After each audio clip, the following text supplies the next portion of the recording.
अरे रिनु आमर आउ केतोटी कुकुड़ा अछंती? आओ मात्र 3टी कुकुड़ा अछंती। एते कुकुड़ा रखिथिले सब कुकुड़ा को तुमे बिक्री करदेल। हेले आज हठात तुमे एक कथा काहेकि पचारुच? किछि दिन तळे मु काउ पाखरु टंका धार नेइतिली। से आज मते टंका मागुची। मु तो एजाई काम पाइलिनी। ताकू टंका केमिति सुझिबी?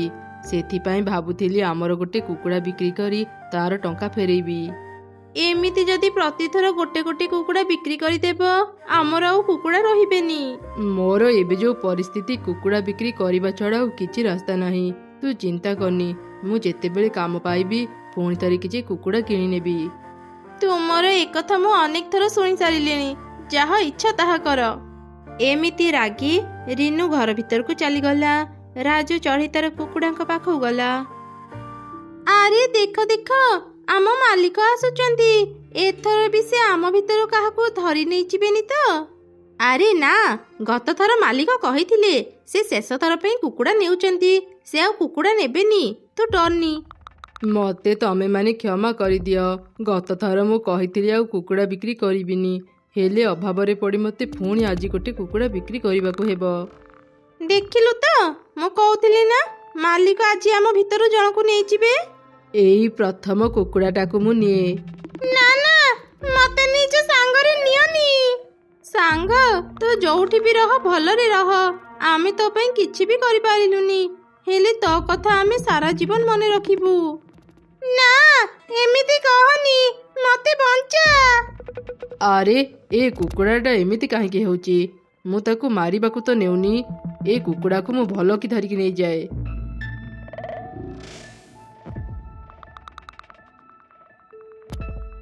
देखिलु तो मालिक आज आम भीतर जणकू नहीं गले। काली हुए तो आम पाली आसीपारे। हौ छाड़, जेतेबेले जहा हबो देखा जिवो। एबे चाल टिके आराम करिबा। जदि तो कथा सत हेइथाए एठी आमे रहिबाटा कोन ठीक हेबो? कोन कहिबाकू चाहूचु तू? तू कोन एठू पळी जिबाकू चाहूचु? हां चल, आज ही आमे घर छाड़ी दूर को चली जिबा। तू बोधे पागल हो जाइछु। तोर जदि जिबाकू इच्छा तो जा, मु तते अटकेबिनी। हेले मु ए घर छाड़ी कुआडे भी जिबिनी। मालिक छोट बेलू ही खाइबा पीबा दे हमको बड़ करिसेंती। मु जदि मालिकंको किछि कामरे आसीबी अनेक खुशी हेबी। ठीक अछि, मु एका ही जाउची। मालिक आम घर कबाट अधा खोली चली जाइछंती। एई सुजोग रे मु एठू बाहरी जाउची। जेतेबेले मालिकंको सहाय्य करिवार किछि रास्ता पाइबी सेबे जाई एठाकू फेरिबी। एमिति कही से कुकुड़ा घर छाड़ी चलीगला। जाऊ जाऊ से जंगलर बहुत भीतर को चलीगला। हठात 2टी दुष्ट शियाल कुकुड़ा को सेठी देखी कहिले, ए सांग देख एई बोका कुकुड़ाकू। ये बोधे जंगल भीतर को आसी फेरिवार रास्ता भूली जाइची। चाल सांग, ताकू आज धरी खाइबा। हाँ हाँ चाल चाल। तापरे 2 शियाल कुकुड़ार पछा कले। बाप रे, मु ए केमितिका विपद रे पड़ी गली। आगरे तो एक फूल घर अछि। कि सुंदर देखा जाउची घरटा। ए फूल घरर कबाट खोला अछि। मु शीघ्र ए घर भितर लुचि जाए।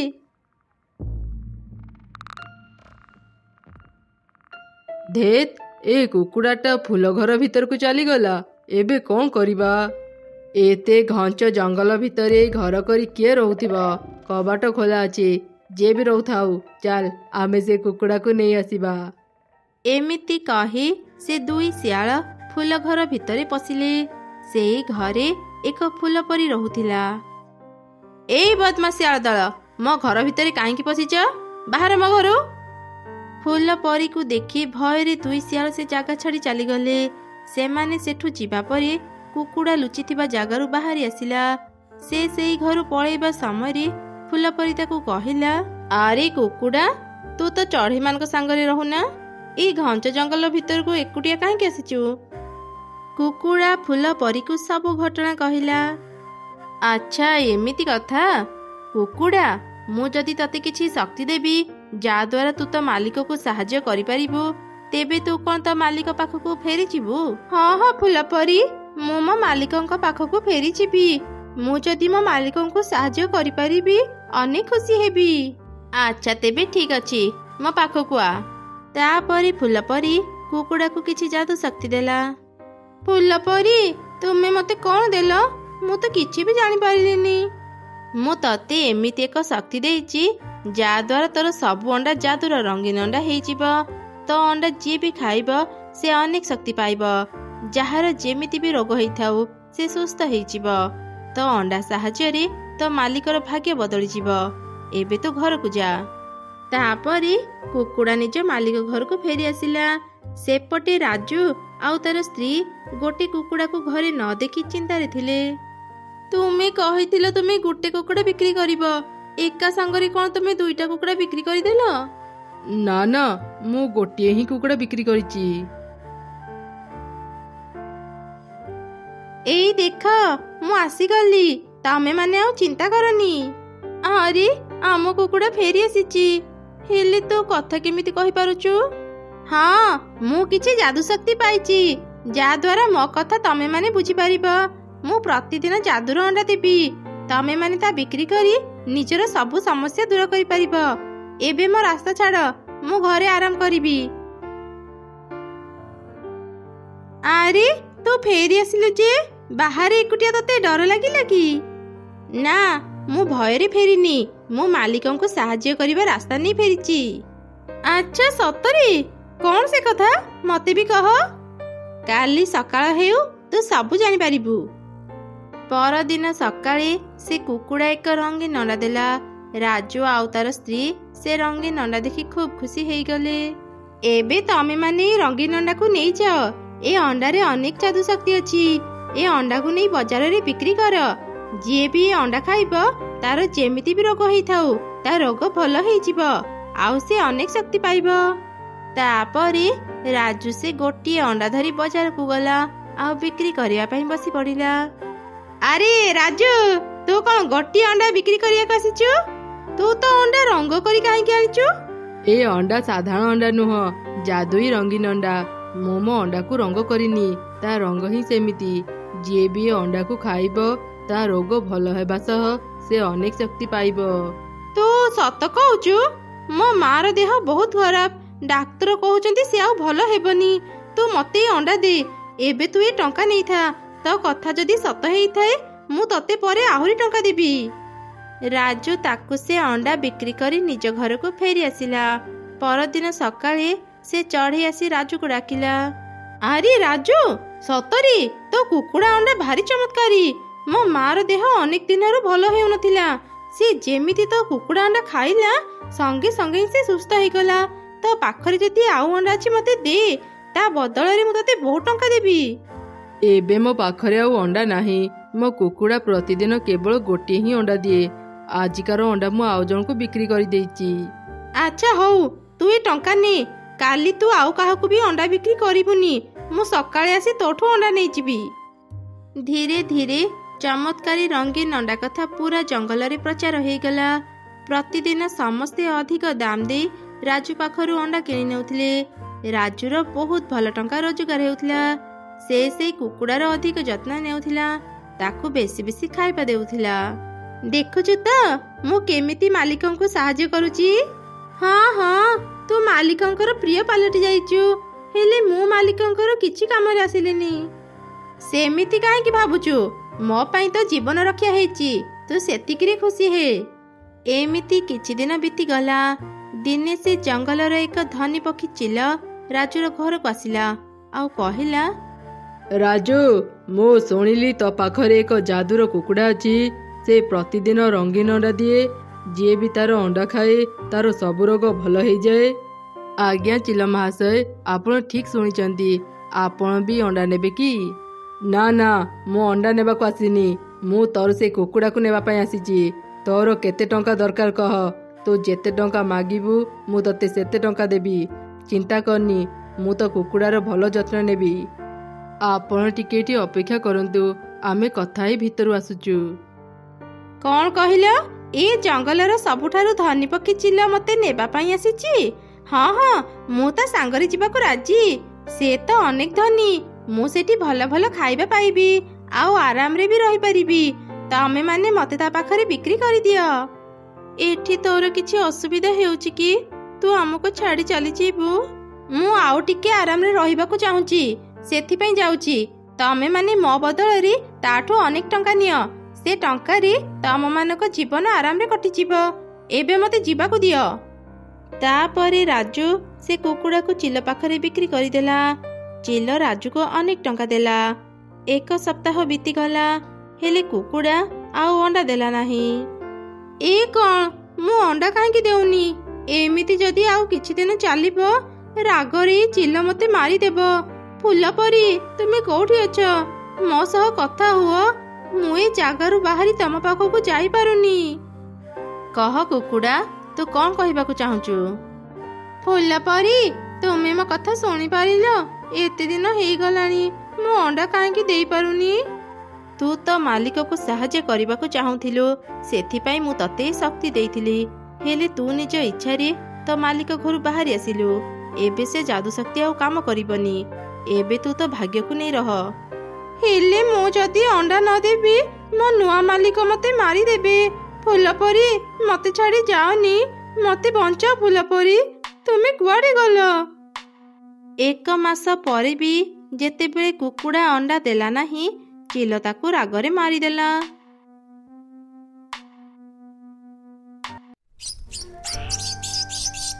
ଆଜି ଉଠୁ ଉଠୁ ଡେରି ହେଇଗଲା। ଘରେ ଅନେକ କାମ ପଡ଼ିଛି। କୋଉଟା ଯେ ଆଗ କରିବା? ଚାଲ 3 ଭଉଣୀ ମିଶି ସବୁ କାମ ଭାଗ କରିନେବା। ହଁ ହଁ ଦିଦି, ଠିକ୍ ଅଛି। ମୁନି, ତୁ ଯା ଅଇଁଠା ବାସନ ମାଜିବୁ। କୁନି, ତୁ ଯା ରୋଷେଇ କରିବୁ। ମୁଁ ଯାଉଛି ଘର ସଫା କରିନେବି। ତାପରେ 3 ଭଉଣୀ ନିଜ ନିଜ କାମରେ ଲାଗିଗଲେ। ରୋଷେଇ କରିବା ସମୟରେ ସେମାନେ ଦେଖିଲେ, ଆରେ ଦିଦି, ଘରେ ତ କିଛି ବି ନାହିଁ। ମୁଁ କ'ଣ ରୋଷେଇ କରିବି? ଦିଦି, ନଦୀ ପାଖରେ ନା ଯୋଉ ଆମ୍ବ ଗଛ ଅଛି, ସେ ଗଛରେ ଅନେକ ଆମ୍ବ ଫଳିଛି।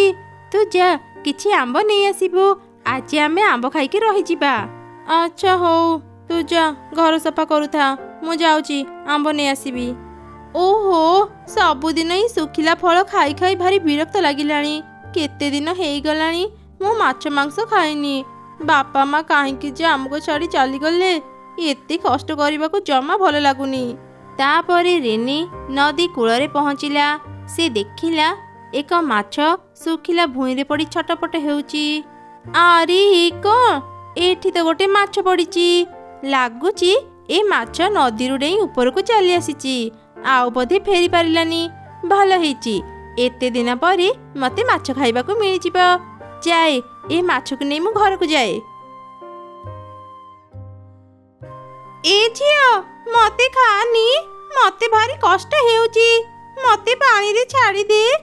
ଏ ଝିଅଟା ମୋ କଥା ଶୁଣି ପାରୁନି କାହିଁକି? ଏ ମୁନି, ଏ କୁନି, ଶୀଘ୍ର ବାହାରକୁ ଆସ। ଦେଖ ମୁଁ କ'ଣ ଆଣିଛି। ଏ କ'ଣ ଦିଦି, ମାଛ? ତୁ ଏ ମାଛ କୋଉଠି ପାଇଲୁ? ଏ ମାଛ ନଦୀ ଉପର ଭୂଇଁରେ ପଡ଼ିଥିଲା। ସେ ବୋଧେ ଡେଇଁକି ନଦୀ ଉପରକୁ ଚାଲି ଆସିଥିଲା, ଆଉ ବୋଧେ ନଦୀ ପାଣିକୁ ଯାଇପାରିଲାନି। ମୁଁ ୟାକୁ ଖାଇବା ପାଇଁ ନେଇ ଆସିଲି। ଚାଲ ଆଜି ମାଛ ତରକାରୀ କରି ଖାଇବା। ହେଲେ ଦିଦି, ଏ ମାଛ ଦେହରେ ଏମିତି ପୋଡ଼ା ଦାଗ କାହିଁକି ଅଛି? ଆରେ ହଁ ତ, ହେଲେ ମୁଁ ଯେତେବେଳେ ମାଛ ଆଣିଥିଲି ସେ ତ ଠିକ୍ ଥିଲା। ହଠାତ୍ କ'ଣ ହେଲା? ମୁନି, ଯା ଗୋଟେ ବାଲ୍ଟି ପାଣି ନେଇ ଆସିବୁ। ଏ ମାଛକୁ ତା ଭିତରେ ରଖିଦେବା। ମୋହନ କାକା ମାଛ ଧରି ସହରକୁ ଯାଇଛନ୍ତି। ସେ କାଲି ଫେରିବେ। ସେ ଫେରି ସାରନ୍ତୁ, ଆମେ ତାଙ୍କୁ ଏ ମାଛ ଦେଖି ପଚାରିବା ଏ ମାଛ ଖାଇ ହେବ କି ନାହିଁ। ତାପରେ କୁନି ଘର ଭିତରୁ ଗୋଟେ ବାଲ୍ଟି ନେଇ ଆସିଲା। ସମସ୍ତେ ସେ ମାଛକୁ ପାଣି ଭିତରେ ରଖିଦେଲେ। ଆଚ୍ଛା ହଉ, ତମେ 2 ଜଣ ବି ଘରକୁ ଯାଅ। ମୁଁ ଯାଉଛି ଆମ୍ବ ନେଇ ଆସିବି। ଦିଦି, ତୁ ଗଲା ପରେ ମିନୁ ମାଉସୀ କିଛି ଖାଇବା ଧରି ଆମ ଘରକୁ ଆସିଥିଲେ। ତତେ ଆଉ ଫଳ ଆଣିବା ପାଇଁ ପଡ଼ିବନି। ଏବେ ଚାଲ ଦିଦି, ସେଥିରୁ କିଛି ଖାଇନେବା। 3 ଭଉଣୀ ଖାଇବା ଖାଇଲେ। ରାତିରେ ସମସ୍ତେ ଶୋଇଥିଲେ। ସେ ମାଛ ଥିବା ପାଣି ବାଲ୍ଟି ପାଖରେ କୁନି ଶୋଇଥିଲା। ହଠାତ୍ ମାଛଟି କାନ୍ଦିଲା ଆଉ କହିଲା, ମୋତେ ଭାରି କଷ୍ଟ ହେଉଛି। କେହି ମୋତେ ବାଲ୍ଟିରୁ ବାହାର କରି ନଦୀରେ ଛାଡ଼ି ଦିଅ। ମୋ ଉପରେ ଟିକେ ଦୟା କର। ମୋତେ ଟିକେ ସାହାଯ୍ୟ କର। କିଏ କିଏ ଏମିତି ପାଟି କରୁଛି? ମୁଁ ମାଛ କଥା କହୁଛି। ବାଲ୍ଟି ଭିତରକୁ ଦେଖ। କ'ଣ ହେଲା? ମାଛ, ତୁ କଥା କହିପାରୁଛୁ? ହଁ, ମୁଁ କଥା କହିପାରେ। ମୋ ଉପରେ ଟିକେ ଦୟା କର। ମୋତେ ନେଇ ନଦୀରେ ଛାଡ଼ି ଦିଅ। ହେଲେ ମାଛ, ମୁଁ ଯଦି ତତେ ନଦୀରେ ଛାଡ଼ିଦେବି, ମୋ ବଡ଼ ଭଉଣୀ ମୋତେ ବହୁତ ରାଗିବ। ବହୁ ଦିନରୁ ସେ ମାଛ ଖାଇବାକୁ ଇଚ୍ଛା କରିଥିଲା। ତୁମେ ଯାହା ମାଗିବ ମୁଁ ସବୁ ଦେବି। ଦୟାକରି ମୋତେ ନଦୀରେ ଛାଡ଼ିଦିଅ। ମୋର କିଛି ବି ଦରକାର ନାହିଁ। ତୁ ଆଉ କାନ୍ଦେନି। ଚାଲ ମୁଁ ତତେ ନଦୀରେ ଛାଡ଼ିଦେବି। ତାପରେ କୁନି ସେ ମାଛକୁ ନେଇ ନଦୀରେ ଛାଡ଼ିଦେଲା। ସଙ୍ଗେ ସଙ୍ଗେ ମାଛ ଦେହରେ ଥିବା ଦାଗ ଲିଭିଗଲା। ଆରେ ମାଛ, ତୋ ଦେହରେ ତ ପୋଡ଼ା ଦାଗ ଥିଲା, ହଠାତ୍ ସେ ସବୁ ଲିଭିଗଲା କେମିତି? ମୁଁ ସାଧାରଣ ମାଛ ନୁହଁ, ମୁଁ ଯାଦୁର ମାଛ। ବେଳେ ବେଳେ ମୋ ଜୀବନ ରକ୍ଷା କରିବା ପାଇଁ ମୁଁ ମୋ ଦେହରେ ପୋଡ଼ା ଦାଗ ବାହାର କରିଥାଏ, ଯେମିତି ମୋତେ କେହି ଖାଇବେନି। ଯିଏ ବି ଭଲ ମନର ହେଇଥାଏ ସେ ମୋ କଥା ଶୁଣିପାରେ। କୁନି, ତୋ ମନ ବହୁତ ଭଲ, ସେଥିପାଇଁ ତୁ ମୋ ସହ କଥା ହେଇପାରୁଛୁ। ଆଚ୍ଛା କହିଲୁ, ତତେ କ'ଣ ଦରକାର? ନା ନା, ମୋର କିଛି ବି ଦରକାର ନାହିଁ। ଠିକ୍ ଅଛି, ତେବେ ତୁ ଘରକୁ ଯା। ଯଦି କେବେ କିଛି ଦରକାର ହୁଏ ତୁ ଏ ନଦୀକୁ ଆସି ମୋତେ ଡାକିବୁ, ମୁଁ ନିଶ୍ଚୟ ଆସିବି। ଆରେ ମୁଁ ଯୋଉ ମାଛକୁ ବାଲ୍ଟି ଭିତରେ ରଖିଥିଲି ସେ କୁଆଡ଼େ ଗଲା? ବାଲ୍ଟିରେ ତ ନାହିଁ। ଆରେ ଦିଦି, କ'ଣ ହେଲା? ତୁ ଏମିତି ପାଟି କାହିଁକି କରୁଛୁ? ଦେଖ ନା, ମୁଁ କାଲି ବାଲ୍ଟିରେ ମାଛ ରଖିଥିଲି, ଆଜି ସକାଳେ ଦେଖୁଛି ବାଲ୍ଟିରେ ମାଛ ନାହିଁ। ମାଛ ନାହିଁ ମାନେ ବାଲ୍ଟିରୁ ମାଛ ଯିବ କୁଆଡ଼େ? ମୁଁ ସେ ମାଛକୁ ନଦୀରେ ଛାଡ଼ି ଦେଇଛି। କ'ଣ ପାଇଁ ନଦୀରେ ଛାଡ଼ିଦେଲୁ? ମୁଁ କେତେ କଷ୍ଟ କରି ମାଛ ଆଣିଥିଲି ଖାଇବା ପାଇଁ, ତୁ କାହିଁକି ଏମିତି କଲୁ? ଦିଦି, ମୁଁ କାଲି ରାତିରେ ଶୋଇଥିଲି, ସେତେବେଳେ ମାଛଟି କାନ୍ଦିଲା ଆଉ କହିଲା ତାକୁ ନଦୀରେ ଛାଡ଼ିବା ପାଇଁ, ସେଥିପାଇଁ ମୁଁ ତାକୁ ନଦୀରେ ଛାଡ଼ିଦେଲି। ତୁ ମିଛ କଥା କହନି। ମାଛ କେମିତି କଥା କହିପାରିବ? ଆଉ ମୁଁ ଯେତେବେଳେ ତାକୁ ଆଣିଲି ସେ ମାଛ ମୋ ସହ କାହିଁକି କଥା ହେଲାନି? ଦିଦି ବିଶ୍ୱାସ କର, ମୁଁ ମିଛ କହୁନି। ତୁ ମିଛ କହୁଛୁ। ମାଛ କେବେ ବି କଥା କହିପାରିବନି। ସତ ସତ କହ, ତୁ ସେ ମାଛ କାହାକୁ ଦେଇଛୁ? ମୁଁ ମିଛ କହୁନି ଦିଦି, ମୋତେ ବିଶ୍ୱାସ କର। ଦିଦି, କୁନି ଯଦି ସତ କହୁଛି, ଚାଲ ସମସ୍ତେ ମିଶି ସେ ନଦୀ କୂଳକୁ ଯିବା। କୁନି, ତୁ ସେ ମାଛକୁ ଡାକିବୁ। ସେ ଯଦି ବାହାରକୁ ଆସିବ ଆମେ ଜାଣିବୁ ତୁ ସତ କହୁଥିଲୁ। ତାପରେ ତିନି ଭଉଣୀ ମିଶି ସେ ନଦୀ କୂଳକୁ ଗଲେ। ଡାକେ, ଶୀଘ୍ର ତୋର ସେ ଯାଦୁର ମାଛକୁ ଡାକେ। ଯାଦୁର ମାଛ, ଯାଦୁର ମାଛ, ତୁ କୋଉଠି ଅଛୁ? ଦେଖି, ମୁଁ ଆସିଛି, ବାହାରକୁ ଆ। କାଇଁ ତୋ ଯାଦୁର ମାଛ? ତତେ ଏବେ ମିଛ କହିବାର ଶାସ୍ତି ମିଳିବ। ତୁ ଆଜି ନଦୀରୁ ମାଛ ଧରି ଘରକୁ ଯିବୁ। ଦିଦି, ତୁ ଏସବୁ କ'ଣ କହୁଛୁ? ସେ କେମିତି ନଦୀରୁ ମାଛ ଧରିବ? ମୁଁ ଏତେ କଥା ଜାଣିନି, ମୋର ମାଛ ଦରକାର। ଏମିତି ରାଗି ରିନି ସେଠାରୁ ଚାଲିଗଲା। ସେ ଯେମିତି ଗଲା, ଯାଦୁର ମାଛ ନଦୀ ଉପରକୁ ଆସିଲା। କୁନି, ମୁଁ ଆସିଗଲି, ଏଇ ଦେଖେ। ଏ କ'ଣ? ମାଛଟି ତ ସତରେ କଥା କହୁଛି। ହଁ, ମୁଁ କଥା କହିପାରେ। ତା ମାନେ କୁନି ଯାହା କହୁଥିଲା ସବୁ ସତ? ହଁ, ସବୁ ସତ। ମାଛ, ତୁ ଏତେ ଡେରିରେ କାହିଁକି ଆସିଲୁ? ମୋ ବଡ଼ ଭଉଣୀ ତ ଘରକୁ ଚାଲିଗଲା। କୁନି, ମୁଁ କହିଥିଲି ନା, ମୋ କଥା କେବଳ ଭଲ ମନର ଚଢ଼େଇ ଶୁଣିପାରିବେ। ତା ମାନେ କ'ଣ ଆମ ବଡ଼ ଭଉଣୀର ମନ ଭଲ ନୁହଁ? ହଁ, ତମ ଭଉଣୀର ମନ ଜମା ଭଲ ନୁହଁ। ସେ ଯଦି ଧନ ସମ୍ପତ୍ତି ପାଇବ ତମମାନଙ୍କୁ ଭୁଲିଯିବ। ନା ମାଛ, ତୁ ମିଛ କହୁଛୁ। ତେବେ ଠିକ୍ ଅଛି, ଯାଅ ନିଜ ବଡ଼ ଭଉଣୀକୁ ଡାକି ଆଣ। ମୁଁ ଏଇଠି ଅଛି।